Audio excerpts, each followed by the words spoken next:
Kasi naman guys, yung mga sasakyan kasi noon ay mga napakasimple lang ng design at saka nangyari. Very minimal lang ang electronics. Karamihan nga ng kotse noong 90s ay mga naka-dekarburador pa. Kakaunti pa ang mga naka-EFI.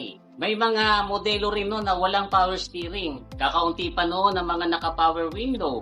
Bihira yung mga unit na may power side mirrors at saka yung mga naka-ABS. Ang car audio naman nun ay napakasimple lang, cassette player na may auto reverse na pwede kang mag-tune in sa AM/FM radio.